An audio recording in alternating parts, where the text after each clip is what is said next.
Dalam episode review buku berteologi dalam sejarah kali ini, para pembaca akan diperkaya dengan tulisan yang menginspirasi sekaligus merupakan suatu kajian reflektif analitis berbasis psikologi perkembangan dan teologi pendidikan Kristen kontekstual karya Pendeta Justitia Fox Dei-Hatu THD dengan judul Anak, Pandemi COVID-19 dan Pendidikan Resiliensi. Melalui tulisan ini, Pendeta Justitia Fox Dei-Hatu THD menyajikan refleksi kritis atas dampak multidimensional pandemi terhadap perkembangan anak dan menawarkan konstruksi pendidikan resiliensi dalam konteks gereja di Indonesia. Penulis menyoroti krisis multidimensional yang dialami anak secara psikologis, sosial, spiritual, dan pendidikan, serta menekankan peran keluarga, gereja, dan institusi pendidikan dalam membentuk resiliensi anak. Dengan merujuk pada pemikiran Ann S. Mastin, Linda Graham, dan Lynn Namkap, Pendeta Justitia Fox Dei-Hatu THD menegaskan bahwa resiliensi merupakan kapasitas dinamis yang dibentuk oleh interaksi faktor internal dan eksternal. Gereja dipanggil untuk menjadi komunitas pelindung yang secara sadar merancang pendidikan resiliensi bagi anak, terutama dalam konteks pandemi dan pasca pandemi. Secara struktural, tulisan ini tersusun dalam 3 bagian besar. Bagian pendahuluan memperlihatkan signifikansi isu resiliensi anak dalam konteks bergereja. Kemudian bagian kedua menjelaskan berbagai kerangka konseptual tentang resiliensi, secara khusus resiliensi anak. Bagian ketiga menawarkan pokok-pokok pemikiran penting dalam upaya mengonstruksi pendidikan resiliensi bagi anak dalam konteks menggereja di Indonesia. Struktur ini menunjukkan konsistensi argumentasi dan kesinambungan antara teori dan praksis. Dalam tulisan ini, penulis memulai refleksinya dari sebuah realitas global, yaitu pandemi COVID-19 yang telah mengubah wajah dunia. Namun tidak berhenti pada data statistik atau kebijakan publik, penulis mengarahkan perhatian secara khusus kepada satu kelompok yang kerap terpinggirkan dalam wacana krisis, yaitu anak-anak. Melalui pendekatan yang reflektif dan kontekstual, tulisan ini mengajak pembaca, khususnya mahasiswa teologi dan komunitas gerejawi, untuk memahami pandemi bukan hanya sebagai krisis kesehatan, tetapi juga sebagai momentum pembentukan karakter dan iman generasi muda. Pendeta Justitia Fox Dei-Hatu THD menegaskan bahwa pandemi COVID-19 bukan hanya krisis kesehatan tetapi krisis perkembangan anak. Ketika sekolah dan gereja ditutup, anak-anak kehilangan ruang belajar, ruang sosial, dan ruang spiritual.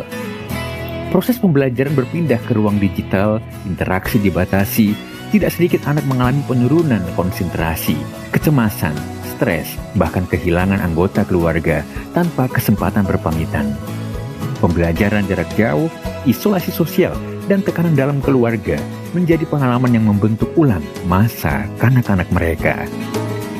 Penulis menggarisbawahi bahwa anak berada dalam fase perkembangan yang sangat rentan. Ketika dunia orang dewasa mengalami krisis, anak-anak seringkali menyerap kecemasan itu tanpa memiliki kapasitas penuh untuk memahaminya. Disinilah letak urgensi pembahasan tentang resiliensi. Resiliensi, sebagaimana dijelaskan dalam tulisan ini, bukan sekedar kemampuan bertahan, tetapi resiliensi adalah daya lenting, kemampuan untuk bangkit, beradaptasi, dan bahkan bertumbuh di tengah tekanan. Penulis menolak pemahaman bahwa anak secara otomatis akan baik-baik saja. Sebaliknya, resiliensi harus dibentuk, dipupuk, dan didampingi. Mengacu pada pemikiran Ann S. Mastin, penulis menekankan bahwa krisis seperti pandemi memiliki efek berjenjang yang mengganggu fungsi keluarga, sekolah, ekonomi, dan institusi sosial lainnya. Dalam konteks tersebut, anak berada dalam posisi yang rentan karena sistem adaptif mereka masih berkembang. Tanpa intervensi yang memadai, kapasitas resiliensi anak dapat melemah secara gradual. Dalam kerangka teoritis, penulis mengelaborasi definisi resiliensi menurut Linda Graham sebagai kapasitas untuk beradaptasi, bangkit kembali, dan membangun makna dari kesulitan. Graham menekankan pentingnya 5 kecerdasan, yaitu somatik, emosional, relasional, intrapersonal, relasional interpersonal, dan reflektif. Kelima aspek ini memperlihatkan bahwa resiliensi mencakup dimensi tubuh, emosi, relasi, serta kemampuan refleksi makna.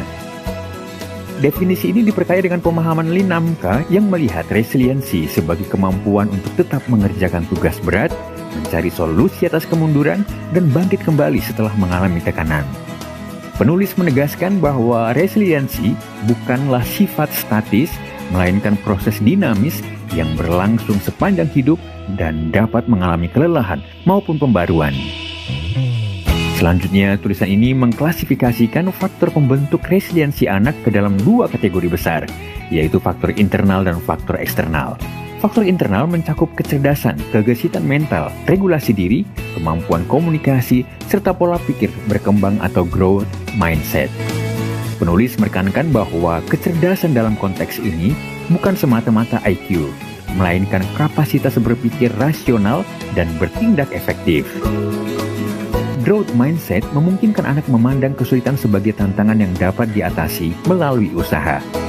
Regulasi diri dan self-efficacy memperkuat kemampuan anak untuk bertahan dalam tekanan akademik maupun sosial. Faktor eksternal mencakup ikatan afeksi di dalam keluarga, pola pengasuhan, serta dukungan komunitas seperti sekolah dan gereja. Kedekatan relasi dengan caregiver terbukti sebagai salah satu protective factor yang paling signifikan dalam studi resiliensi anak. Penulis menggarisbawahi bahwa gereja sebagai komunitas iman memiliki potensi besar menjadi sumber daya eksternal yang menyediakan dukungan emosional dan sistem makna teologis. Pandemi COVID-19 memperlihatkan kerentanan sistem pembinaan anak dalam konteks gereja. Namun krisis ini juga membuka peluang refleksi teologis. Resiliensi, sebagaimana dikembangkan dalam psikologi perkembangan, menawarkan kerangka yang relevan untuk memperkaya pendidikan iman. Bagian aplikatif dari tulisan ini adalah proposal pendidikan resiliensi bagi gereja.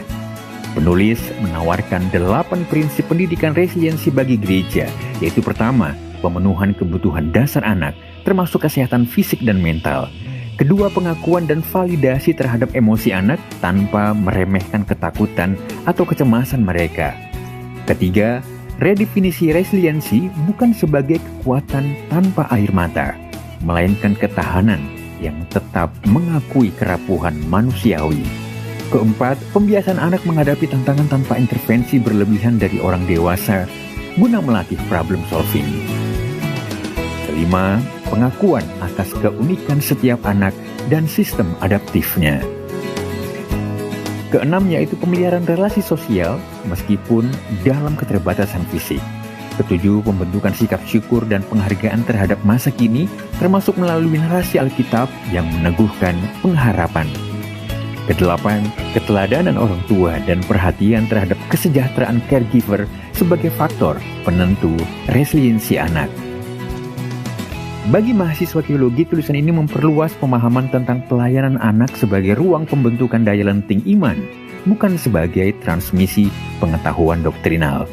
Bagi gereja, tulisan ini merupakan kritik sekaligus undangan untuk merevisi desain kurikulum dan praktik penggembalaan anak agar kontekstual terhadap krisis. Dan bagi masyarakat luas, tulisan ini menegaskan bahwa pembentukan resiliensi adalah tanggung jawab kolektif yang melibatkan keluarga, komunitas, dan institusi keagamaan. Sebagai kajian reflektif, tulisan ini telah berhasil mengangkat isu penting secara mendalam dan menggerakkan kesadaran. Penulis menegaskan bahwa masa krisis tidak boleh mencuri masa depan anak-anak. Resiliensi bukan sekedar kemampuan untuk bertahan dari pandemi, tapi kemampuan untuk tetap berharap, percaya, dan bertumbuh di tengah ketidakpastian. Penulis kemudian menyimpulkan bahwa pandemi memang menghadirkan krisis, tetapi juga membuka peluang formasi karakter.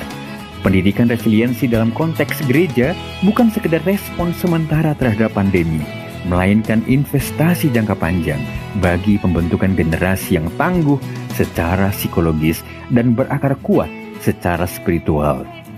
Gereja dipanggil menjadi komunitas yang membangun daya lenting melalui relasi yang aman, pembinaan karakter, dan narasi pengharapan bagi generasi agar mampu bertahan dan bertumbuh di tengah krisis. Pada akhirnya, penulis ingin menunjukkan bahwa pandemi memang membatasi ruang gerak anak, tetapi tidak boleh membatasi pertumbuhan mereka. Ketika gereja mengambil peran aktif dalam pendidikan resiliensi, disitulah gereja memperlihatkan wajahnya yang ramah, peka, dan relevan.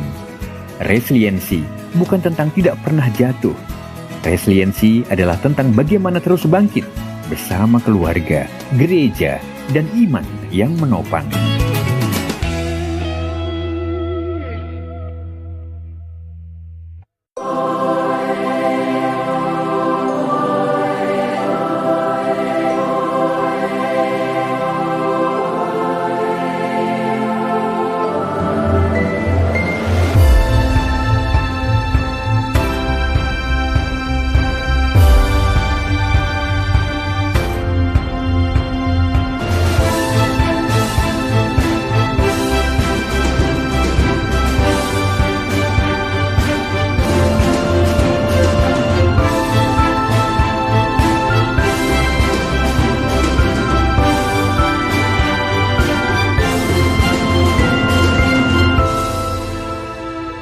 Berteologi dalam sejarah, masa lalu memanusiakan masa depan yang purnakala.